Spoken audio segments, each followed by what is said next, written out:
childhood and the memory that springs when you see your house, the tree you climbed, and all those precious things.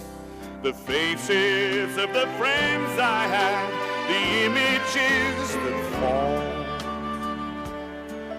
When I close my eyes in the land I love, the land where I was born. My land is Kenya, so warm and wild and free. You'll always stay with me. I actually thought I could whistle like they do on that song. I know, right? Yeah, sounds. Man, but it's a talent. It's a talent. Yako unajua ni kama unaita matatu isimame mahali. Oh, why? It's a bit harsh. Kenyans, that's the only way we know. Piga binja. It's not even whistle. It's musical to this. No, it's different.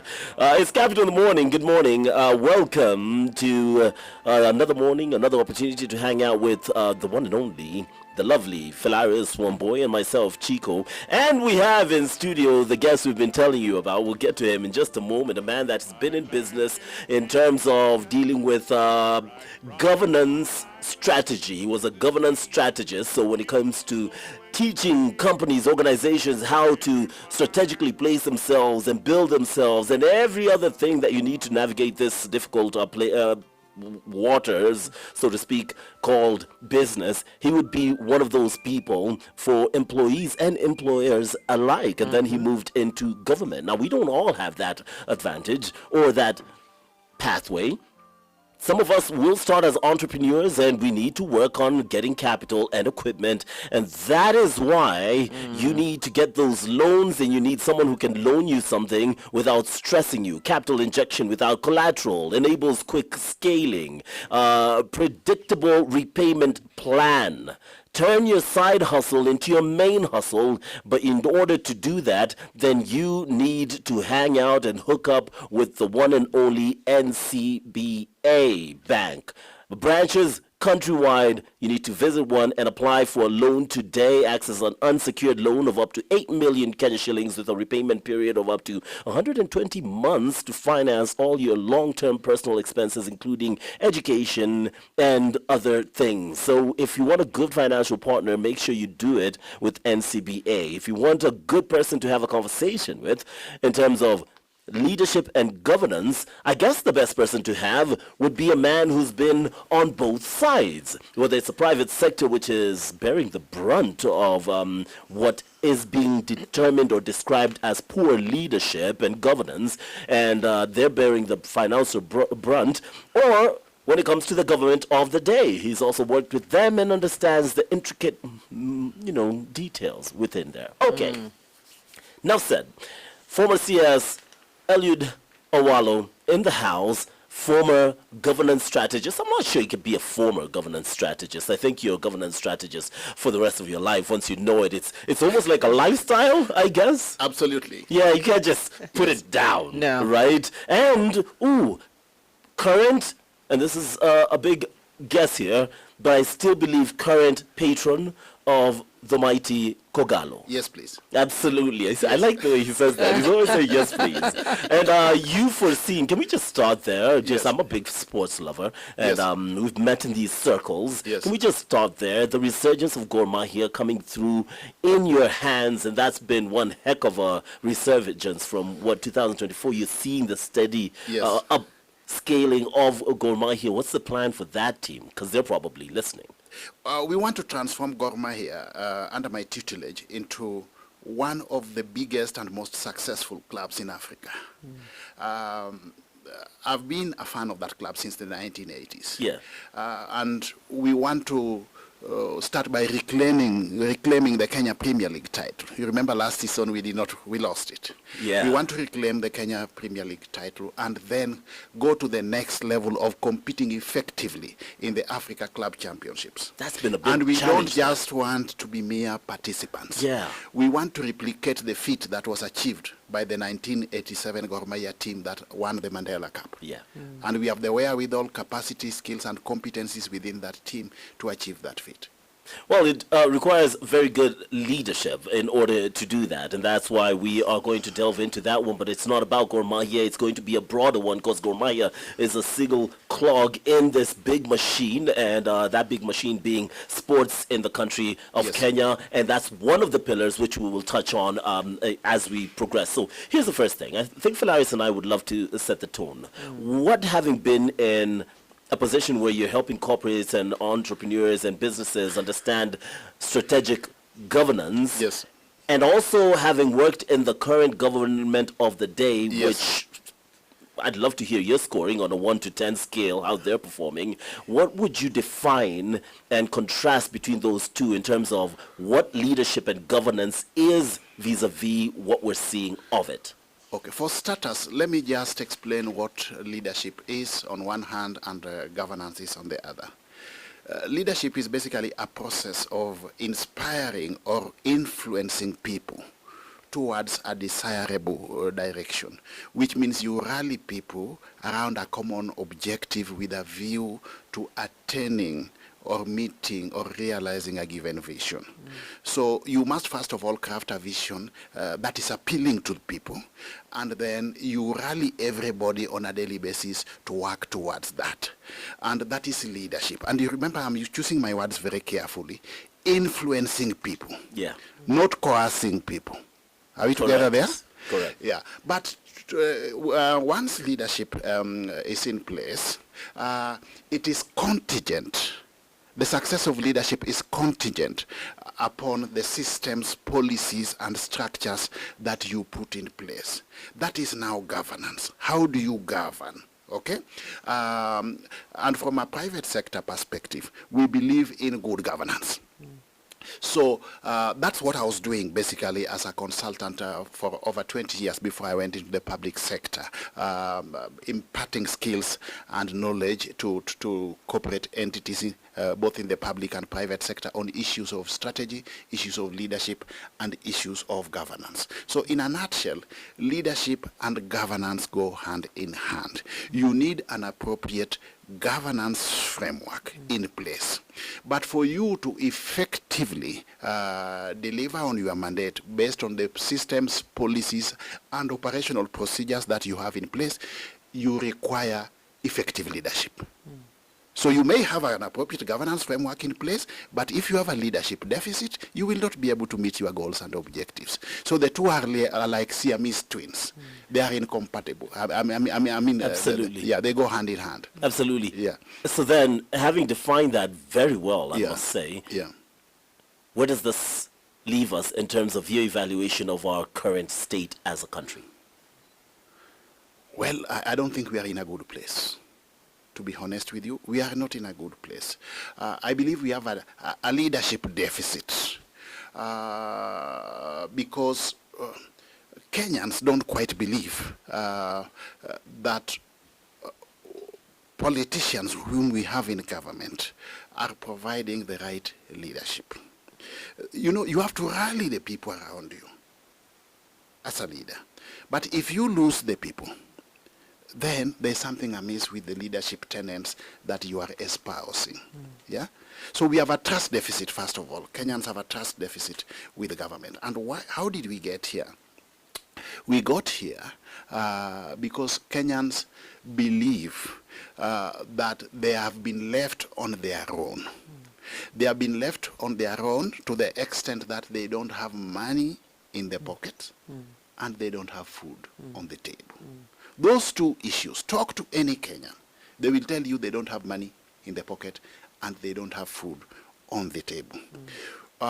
We had this grand plan, the bottom-up economic transformation agenda.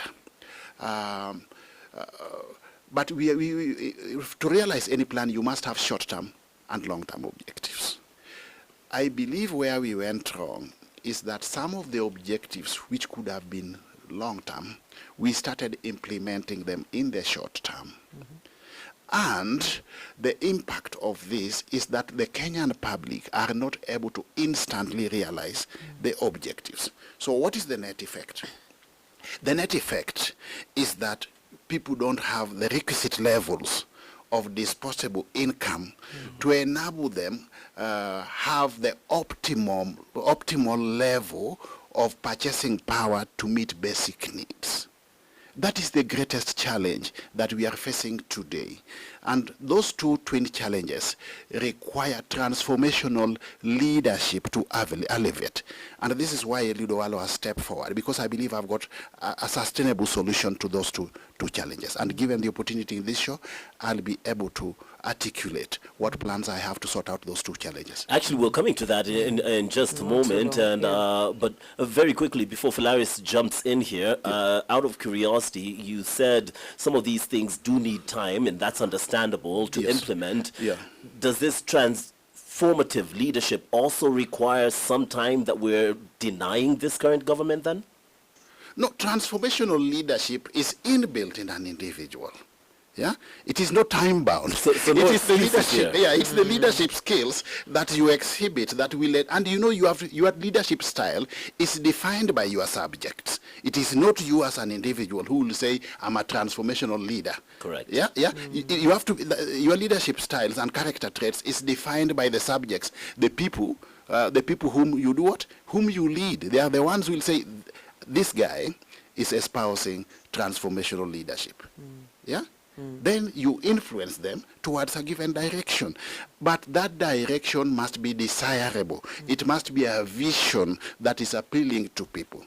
Authentically accepted. Yes. Well, currently we have the vision of Singapore, and I have to bring it forward because it's the vision that's been sold to Kenyans. But back to a question that Chiko had asked, which is the scorecard. Yes. Now, you haven't mentioned that these having been part of the team that put together bottom-up the agenda, having been part of this administration, then just before the elections, we've seen you come out and say, okay, I want to run my own race because I think I can do it better than William Ruto. Absolutely.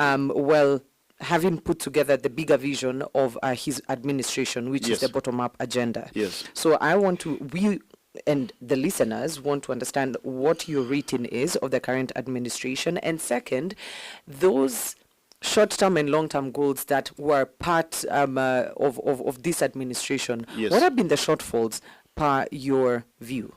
You know, there are two different things here. There's the component of planning on one hand, and the facet of implementation on the other hand.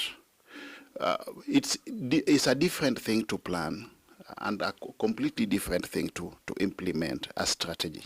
Yeah? When it comes to implementation or operationalization of a plan, certain intervening variables, whether moderating or mediating, come into play. And if not sorted out, they may actually stall the implementation of a plan or impede the implementation of a plan. From my experience in public sector, in government specifically, and having come from the private sector, by the way, for your information, my portfolio as cabinet secretary for ICT was my first employment in life. I'd never been employed. That was my first employment. I was in the private sector as a consultant all through. I realized that in public sector, the culture there is completely different from the culture in the private sector. You need an enabling culture to be able to implement a plan. The culture in the public sector is unpalatable. And that is something that we really need to address. You know, in private sector, we have management by results, management by objectives, and geared towards meeting, realizing certain well-defined results which are time-bound. But in public sector, there is this culture that I've got a salary at the end of the month. So what do I need to do? I come in, I clock in, and I clock out and wait for my salary at the end of the what? Of the month. We must fix the culture in the public sector. Yeah? If we are to meet the goals and objectives that we have as a country. We have had good plans as a country before, historically, from 1963. But implementation has been a challenge. One of the contributing factors towards low levels of implementation of plans is a culture in the public sector that is inimical to successful implementation of the plans. That is one. Two, the other challenge I realized I came across in the public sector is conflict of interest. Yeah? You realize that people who are in government also are service providers to government. You'll find an accounting officer in government, a PS, for example, or a procurement officer in government, also running a dummy company out there by way of proxy. So what do?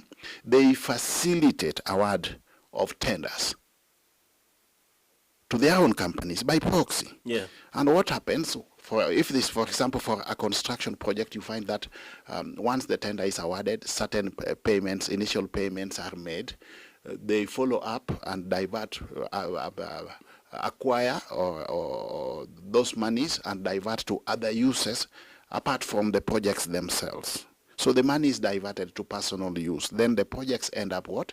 Stalling. This is a challenge I encountered when I was leading the functional domain of delivery of government projects. So this conflict of interest also inhibits successful implementation of government Are you powerless? Were you powerless in that position to stop these things happening? I only ask that because we had the former AG, JB Muturi, in this studio just recently, and he was adamant that he had to step aside because of that conflict where he couldn't allow some things to happen and he had to pull away. Was that or is that your case as well? I did my thing. You see, in that functional domain of government delivery, what did I do? Or what did that function entail? One, we were to monitor, expected to monitor, evaluate, and report on the implementation status of government projects. And where there was a deviation from what was planned and what was achieved at a given point in time, we had to intervene by taking remedial measures. And that meant you bring on board all facets, the relevant facets of government, so that those challenges are sorted out. The other thing we were expected to do is to communicate the implementation status of those government projects. Now, from where I sit, it is extremely difficult to do certain things in government if you are not at the top, at the very top, at the uppermost echelon of government. Yeah? Because at certain levels, you may only provide input by way of advisory services. Okay. But decision making rests elsewhere. Okay?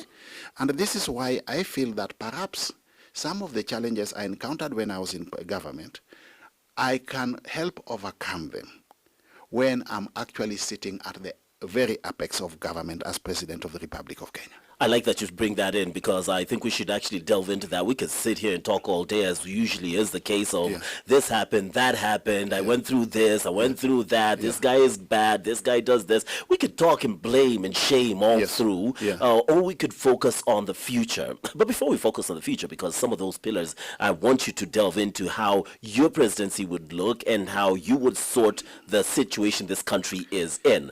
But before we do that, Fellaris and I earlier were playing a game of, two truths and a lie. And you know that song, talking about me and you and the games people play, right? Yes. A man once hiccuped continuously, Fellaris, for 68 years, 1922 to 1990.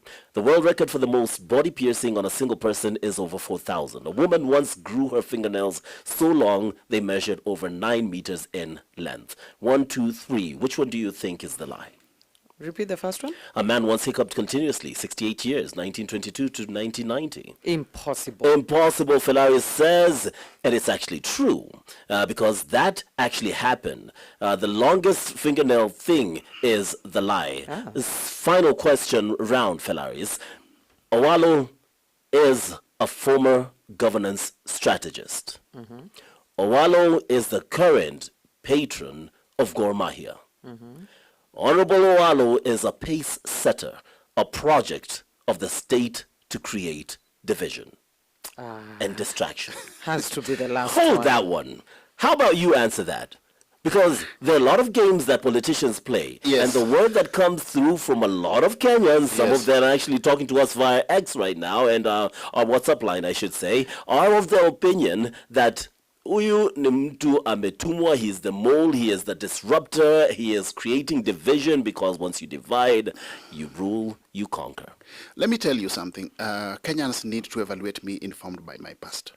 I'm a very, very decisive individual. Yeah.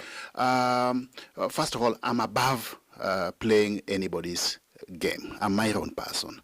Nobody can use me as a ploy in some political ping-pong games to achieve certain ulterior motives. I like that. Yeah.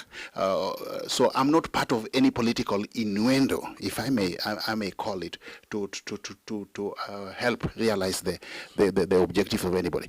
I've had this narrative that perhaps Owalo is in some tacit arrangement with William Ruto for purposes of the 2027 elections. That is the most illogical, incoherent, and incorrigible argument I've come across. Because look at it this way. In the year 2019, I decided and I went publicly on this, on record, to say that I was going to work with William Ruto way back in 2019. Correct. At that point in time, most Kenyans, in their conventional wisdom, thought that the Azimio presidential candidate was ahead of the pack because the Azimio conglomerate had got the support of the so-called the system and the deep state. Yeah. But I went against the grain without fear. And I publicly stated that I was going to work with William Ruto. Okay? And I was an integral cog in the Ruto 2022 presidential campaign. I worked with him from 2019 to 2022. Subsequent to the elections, I was appointed as cabinet secretary for ICT, informed by my contribution to that campaign and based on value proposition, okay? And then I've worked with Ruto then for about 3 years.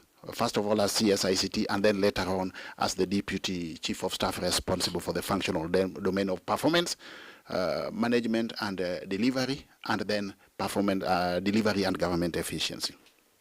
Now, if I wanted to work with Ruto towards 2027 elections, why would I walk out of the upper echelons of his government and work with him from outside? It just doesn't make sense. Yeah, I've also been told that perhaps I've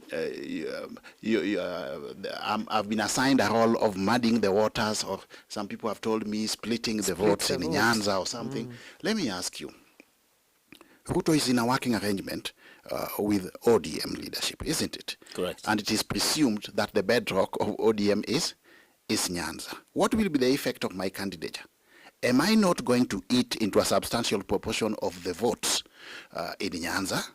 So from where I sit, it is a fallacy to state that Ruto's presidential bid is contingent upon some Owalo mulling effect.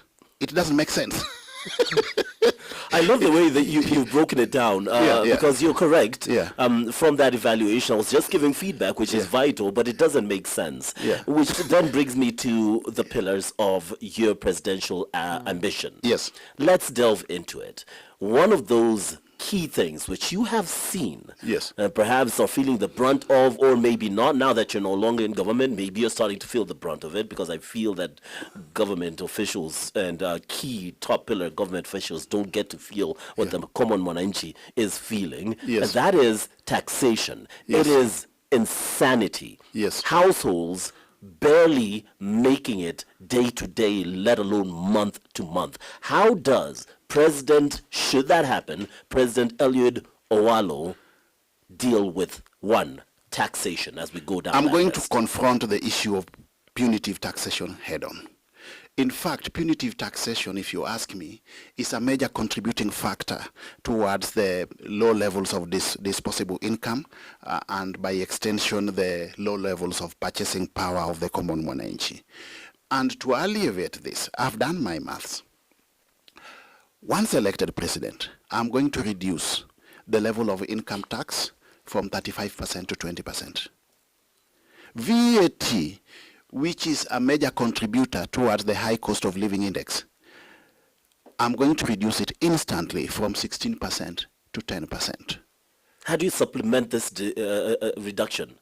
Come again? How do you... I'll come to that. Okay. The other tax that I want to sort out is the digital tax. I want us to do away with it completely. Because in my view, the digital space is one space where we have got enormous potential and opportunities to enable our youth exploit their full potential, either by way of digital skilling or digital jobs, and by extension they end up becoming digital entrepreneurs. And I want us to go the full hog and exploit this to the highest level possible. So we'll completely do away with the digital tax in my government. How then, I know that's what you are going to ask me, how then do we raise the resources to cover for these tax reductions? If you ask me, we have adequate resources. I'll give you a hypothetical example. When I was CSICT, I got into that space and we only had 350 services on digital platform. I went out of my way to pursue with zeal digitalization of all government services. By the time I left that ministry 1.5 years down the line, we had over 20,000 government services digitalized. Now, what was the net effect of this? The net effect of this is that we drastically reduced the necessity of physical interaction between the Kenyan public and government officials. And that is one way of doing away with corruption, because physical interface between the public and government officials is what facilitates bribery of government officials in exchange for service provision. So now Kenyans didn't need to go to government offices to pursue those services. They could access the government services from the comfort or wherever they are, be it their homes or otherwise. That is one. But two, when I went into government, on a good day we used to collect as government 60 million shillings by way of domestic revenue. By the time I left, courtesy of digitalization, we would on a good day or on a normal day collect up to an equivalent of Kenya shillings 1 billion in a day. What is the lesson learned from this? Because the sources of government revenue remain the same. The people in government remain largely the same, apart from change agents like Owalo who came into government. Yeah? So what lesson do we learn from this? The lesson we learn from this is that there are revenue leakages. And digitalization enabled us to seal revenue leakages. So that's one thing that we need to do. Digitalize, all government services. Now, the next thing that we need to do during our budgetary process, we need to take money to the value chains, where most Kenyans at the bottom of the economic pyramid are domiciled. If I had the decision-making platform, I would put money into the Juakali sector, where the youth are pursuing avenues of carpentry, plumbing, electrical and mechanical works. This will bring an integral youthful population into the income bracket. And once their level of disposable income increases, they will be brought into the tax bracket and they will be able to pay tax. Same to our mothers and sisters who are involved in itinerary trade. I will put in money there so that they have got access to credit and bring in this substantial proportion of women. First of all, we constitute them into circles and make sure that we facilitate provision of credit to them to be able to do itinerary business. Once they have access to money to do their businesses, we will bring a substantial proportion of Kenyans who today don't have income in that space to the income bracket, and by extension the tax bracket. And same to farmers and so on and so forth. The net effect of all this is that we will be able to enhance the level of our domestic revenue and by extension taxation without resorting to borrowing. As we speak today, do you believe that we have got about 35 million Kenyans who possibly should be paying tax, but only 9 million Kenyans are paying tax? And this is why we are feeling the burden of taxation, because the rest of 27 million Kenyans don't have the disposable income. So you can't tax what is not there. Yeah? So we will be able to bring more people into the tax bracket, yeah? And now not just maintain the current level of taxation, but drastically reduce the current level of taxation and be able to finance both our domestic and recurrent expenditure without resorting to external borrowing. And that's the next thing I want to address. You know, just working off the assumption that 2027 lands, we go to the polls, Eliud Owalo is elected as president. Yes. Now you're inheriting some things that we've seen put together to address the funding gap. Yes. We have the National Infrastructure Fund, for example, Yeah. which I'd want to get your thoughts on in terms of it being a vehicle that government has looked at as a way of financing big infrastructure projects that then again would make sure Wanjiku is not borrowing as much as she's borrowing. We are currently at 12 trillion when it comes Yes. to public debt. Yes. So how do we then how do you see that being something that you'd be inheriting? Is it something you'd want to maintain? And how do you even address the 12 trillion debt that is still going up once you assume office? Owalonomics will take a different direction. Owalonomics. I like that. Yeah. There's a new one. What I'll do is to ensure that under my government we have a zero budget deficit. We cut our cloth according to our size. Okay? In my well-considered opinion, debt should not be used as a revenue-raising measure for purposes of closing budgetary deficits. Yeah? Mm-hmm. And if we are to get external debt, I would insist under my government that debt goes to projects which are self-financing and are able to repay the what? Mm-hmm. The debt. Yeah? Public debt should not become the private pain of individual Kenyans. Because even the debt that we are paying today, it is historical debt. Yeah? In fact, if you ask me the benefit of the astronomical 12-point-something trillion Kenya shillings debt, I may not be able to lay my finger on any feasible project. So what will I do once elected president? Instantly, I will institute investigations into previous debt that this country has acquired. Why did we acquire the debt? Where did this money go? On which projects? We must have an audit, a forensic audit of previous debt. And if certain individuals are found culpable of facilitating the acquisition of public debt and then channeling them to projects which are not for public good but are meant to facilitate economic rent for individuals, they will be held to account and they will face the full force of the law. That is am I hearing you correctly saying that even if it takes persecuting a former president? Yes, nobody is above the law. The rule of law espouses that all Kenyans are equal before the law. And our government framework must be anchored on constitutionalism. The basic document that guides our governance framework is the Constitution. And if any acts of omission or commission are inconsistent with the dictates of the Constitution, then the Constitution must prevail. It's as simple as that. You see, and this requires decisive leadership. It does. Yeah, it requires decisive leadership. If we don't have a strong leadership that is able to make decisions at the top, then we'll keep on being subjected to these ping-pong games of changing the forests, yet the monkeys remain the same.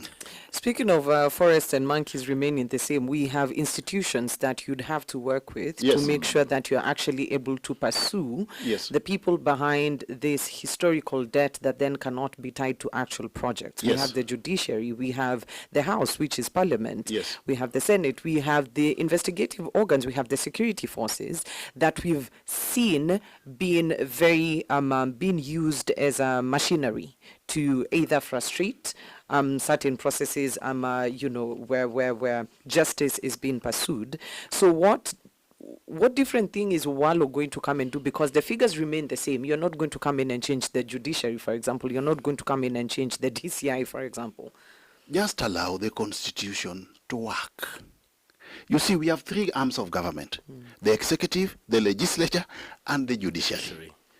But we are witnessing a situation where both the judiciary and the legislature have become mere appendages of the executive. This is the problem. Let us have these three arms of government independent in the true sense, in conformity to the letter and spirit of the Constitution, and the problem will be sorted out.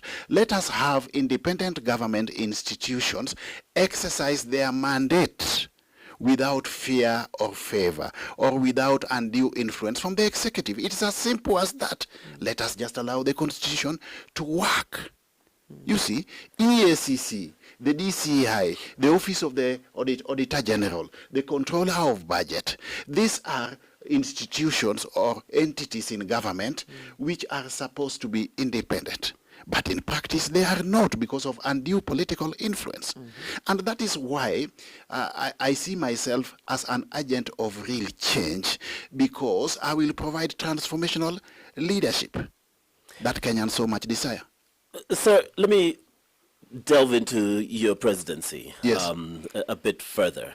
Yes. And I'll address you as the president, assuming you've been elected. So, President Owalo, want you to touch on three things here. Yes. The creative economy, where the youth are most prevalent. Of Yes. course, having been the ICT, you would understand Yeah. technology and the youth and bringing them in and giving them a voice. Yes. Secondly, I'd love for you to touch on sports. Yes.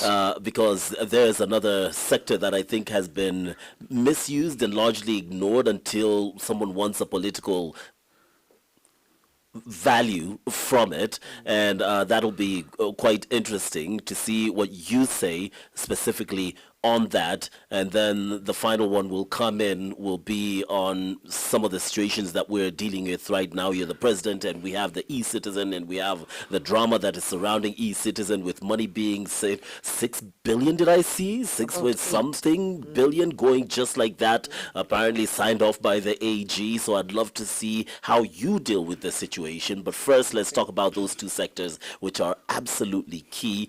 Keeping in mind, you'd have to galvanize the youth to vote. And right now, there's an apathy of getting these votes. I saw some of the numbers and I was appalled by it. Let me tell you something.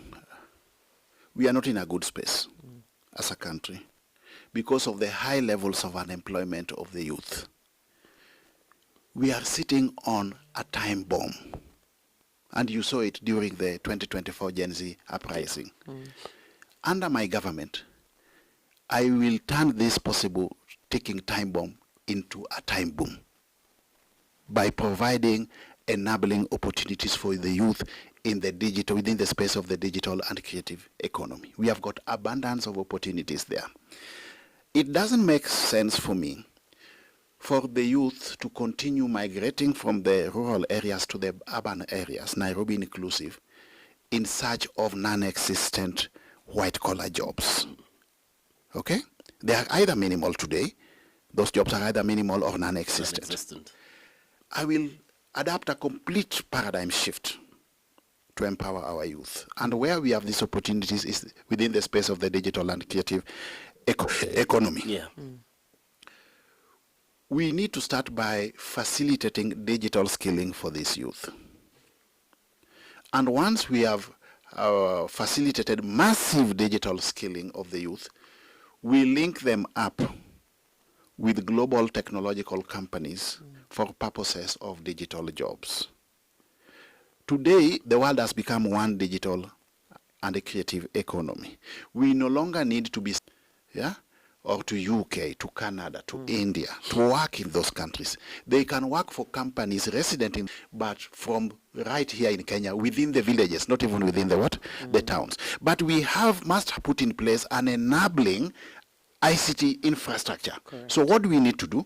Make sure that we have got fiber connectivity to all parts of the country that hitherto were not connected. That is one. Once we have got fiber connectivity, make sure that we have got internet. In fact, one of the interventions I'll put in place, courtesy of an enabling policy framework, is to drastically, not apart from just doing away with the digital tax, is to drastically reduce the cost of internet connectivity. And I'll start by talking to the ICT sector players in a participatory manner, yeah, so that we see how this cost can go down, so that the youth can have access to what? To internet within the villages. And then connect them to these companies so that they do what? They do the digital jobs. I want to turn our Kenyan youth from employment seekers to entrepreneurs within the space of the digital and creative economy. And it is doable, okay? The next thing that we need to do is to see how to tap optimally into the talent of the youth within the arena of sports. Yeah. Sports is today big business, my friend. It is big money. Yeah? But it is contingent upon an enabling policy framework and good governance, proper leadership within the sports what? The sports sector. Let's take soccer for example. If we set up talent centers within the villages so that we identify talent, raw talent within our boys and girls at a tender age, we are able to develop these talents to a point of equilibrium or maturity that would facilitate them to play professional football. Okay? And we create an axis for them to showcase their talent. That is why I'm really disturbed that we run the risk of not even hosting the Africa Cup of Nations. Yeah, because we have not made the payment of 3-point-something billion shillings. Let me tell you, that amount of money, 3-point-something billion shillings, is a drop in the ocean compared to the benefits that can accrue from hosting AFCON in Kenya. And I want really to urge the government to make that payment as early as yesterday, so that we host the Africa Cup of Nations, because it will be a good platform for our youth, our soccer players to showcase their talent. Now, under my leadership, I can assure you that we will put in place an appropriate plan to ensure that Kenya qualifies for the 2028 Africa Cup of Nations and Kenya qualifies for the 2030 World Cup. Yeah? That is in soccer. In rugby, I also want to see a situation where we facilitate our rugby players, both ladies and men. I want the ladies to qualify for the World Cup, I think it is in 2029 in Australia, and the men's rugby team to qualify for the World Cup in the USA in 2031. Okay? In basketball, under my leadership, I want Kenya, a Kenyan team, to qualify for the BAL, Basketball African League, and perhaps even win the BAL. I want Kenya to be a leading sports nation within basketball. I want Kenya to be among the top 5 basketball playing nations in Africa. And we are capable of doing this. I will facilitate an enabling environment for basketball players. In fact, one of the integral cogs of my sports ambit, the sports ambit of my plan, would be to ensure that we have got at least a minimum of 3 state-of-the-art indoor basketball playing arenas. One in Nairobi, another one in Mombasa, and another one in Kisumu for a start. In the space of athletics, we also need to set up a modern high-altitude training center for our athletes, whether it is in Nyahururu or Iten or wherever it may be, so that we also fully exploit the potential that we have in that space. I'm talking from a position of experience. I want you to understand me, because that's why I'm very, very passionate about this sports agenda, because I've tried it out and I've seen it working. I've supported so many clubs in Kenya, not just Gor Mahia, where I'm the patron. If you talk to Dr. Dan Shikanda, he will tell you that when he was chairman of AFC Leopards, I supported AFC Leopards from various facets. Yeah. If you go to Nzoia Sugar Football Club in Bungoma and talk to Evans Kadenge, son of our own legendary Joe Kadenge, he will tell you that in the past I've, at my own personal level, supported Nzoia Sugar Football Club. If you go to Kakamega Homeboys Soccer Club and talk to Simanyula the chairman of Kakamega Homeboys. He'll tell you that I've supported that club at a personal level. Same thing to Vihiga United. Talk to Mwalimu Indimuli or Governor Karanga. They will tell you I've personally supported those soccer clubs based on my passion for soccer. Same thing, talk to Mr. Kibwana, the CEO of Bandari Football Club at the coast. He'll tell you I've gone out of my way to work with him closely. Same to Shabana. Yeah. Talk to the chairman of Shabana or secretary of Shabana. They'll tell you that I've gone out of my way to support the Shabana as an institution, as a community club. Because in my very considered opinion, the future of our soccer relies on the success of the community soccer clubs. Gor Mahia, AFC Leopards, and Shabana, in that order. Yeah. So I'm very passionate about sports. I believe we can turn sports into one big facet of our economy where we can actually get attendant revenues. I mean, very big opportunity there, and we've seen again many aspirants who've come in and said they're going to build stadiums. The promise is always very rosy, very glossy, and it's a good thing that we're also just getting feedback from those of you that are listening. Thank you so much for this. Our WhatsApp line, by the way, is 0701984984. I'll throw in two questions from our listeners. One is from Joaquin Dongo, who says, "Good pitch, Honorable Owalo. However, eCitizen was introduced to digitize payment to curb corruption, but here we are. What is going to be different in your government?" And that speaks to what Chiko was talking about earlier. Seeing something in the news yesterday about 6.3 billion shillings that was diverted from eCitizen to personal accounts. 6.3 billion shillings. And we need 3.9 to pay off for To AFCON. pay off AFCON. Let me first of all talk about corruption. My agenda for fighting corruption in totality before I zero in on those specific aspects.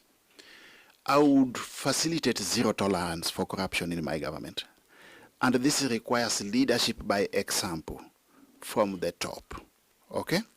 In fact, I've mentioned that one of the avenues I will utilize to fight corruption is digitalization. I will ensure that all procurement processes in government are digitalized.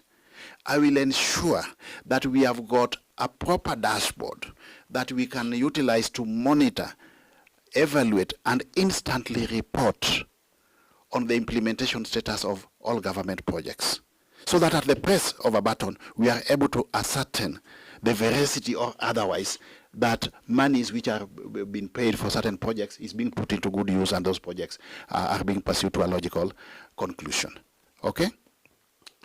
But the other thing I want to do, once elected president, is to institute or reopen fresh investigations to all mega cases of corruption within the period of our 2010 constitutional dispensation, so that impartially these cases can be investigated afresh to enable Kenyans get a closure by way of knowing who have facilitated which aspects of corruption.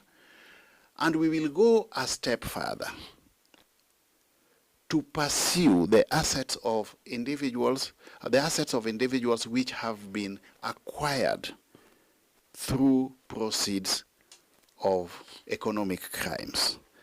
And if it is proved through the legal processes that certain individuals dipped their hands in the public till by way of stealing from the public and acquiring colossal assets, whether those assets are within Kenya or outside, whether the owners of those assets are alive or dead, we will seize those assets and let them revert to the Kenyan public.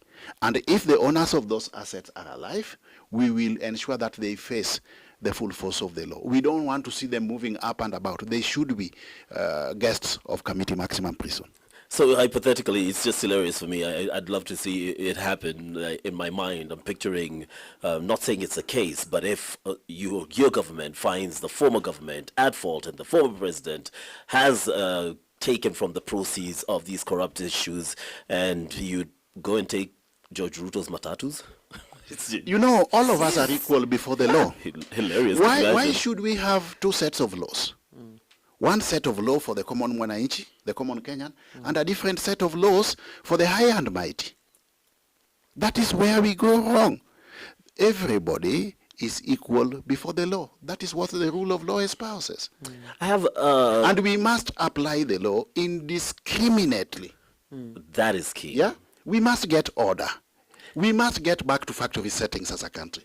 Yeah. Former CS Eliud Owalo pointing out that the things they persecute would be the ones that have been overseen by the 2010 Constitution, which is very key because then it's under this and legally bound by it. We have news coming up from Unia Munga, who's standing by and waiting, but I want to still 1 or 2 more minutes to get a very quick summation from you in terms of education and health, because these are 2 sectors that are, and I know it's unfair considering there's so much to say, but I just want to get a feel or a blueprint of what you intend to do, and then later we can have you and to give us the full picture of the house. Okay.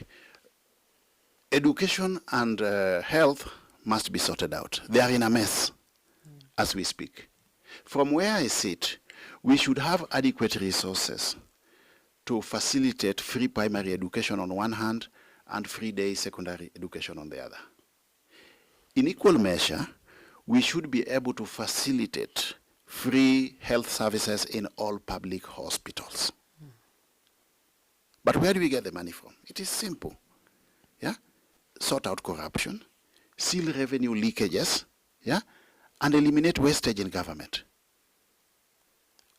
So you can reduce taxes and sort out corruption and still have money to do secondary and primary free absolutely. education. It has happened before. And we had health, free primary education during Kibaki's time. Correct. Where did Kibaki get the money from? The resources of revenue are the same, fundamentally.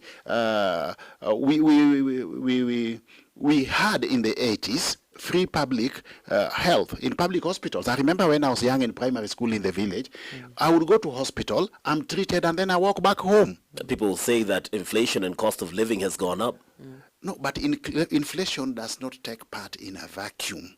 You must look at inflation within the ambit of other economic parameters, including but not limited to the level of economic growth on one hand and economic development on the other. True.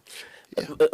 Owalo, I really would love to have a further conversation, but 7 minutes into this hour, and that conversation, if we keep this one going, will be not about your presidency, but about giving me another job, because Fellaris will leave and I'll be fired at this rate. But very quickly, we sit here, we've listened to him, and Fellaris, I think you'll bear witness, there's some people who come here as presidential candidates, and then sensationalize issues, and Kenyans love that. We love to play on emotions. Do you feel, as a man who's sat here and articulated his plan clearly for the people without sensational this and that, just this is what can be done and this is how I intend to do it? We see that in the political landscapes across in the more developed countries. Do you think you have an honest shot with this approach to politics in this country? We must have a paradigm shift. We must move away from our traditional approach to politics and migrate to issue-based politics. This requires transformational leadership. And I want really to... Is the electorate ready for that? I want to make this honest appeal, humble appeal to the Kenyan electorate to change their mindset, starting with these coming elections, so that they vote in at all levels a different set of leaders. I don't believe the current leaders we have in government or within the political class who have been in that space for the last 30 years can take Kenya to the next level. No. Yeah, it will be tantamount to changing the forest, but the monkeys remain the same. Okay?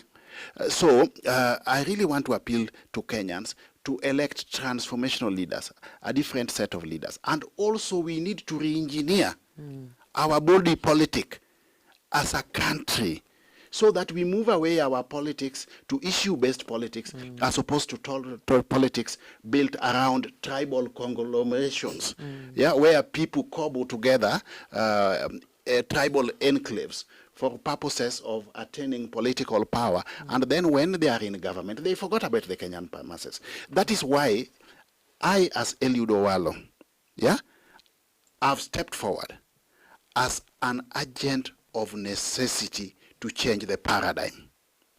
And I believe that I can lead the Kenyan third liberation agenda. We have had two sets of liberation in Kenya. Correct. The first one was our independence. The second one transitioned us from single-party dictatorship to multi-party democracy. The only liberation that is outstanding is economic liberation of the Kenyan people. And I believe I can lead this movement from the front. And that is why I'm running for presidency. Not for purposes of self-aggrandizement, not for economic gain, but to sort out the challenges facing the common mwananchi by bringing down the levels of punitive taxation, sorting out wanton levels of public debt, ensuring that there are opportunities for our youth within the digital and creative economy, facilitating free primary education, facilitating free day secondary education, facilitating access to free provision of health in public hospitals, and creating opportunities for our youth within the digital and creative economy and sports. I'm ready and willing, and I want Kenyans to join me in this third liberation agenda. The third liberation is months away. The question is, will you vote? And if you do, are you willing to vote the man who is offering his services to lead this third liberation agenda? It's Captain in the Morning, Fellaris and Chiko hanging out with the presidential hopeful Eliud Owalo. Good morning.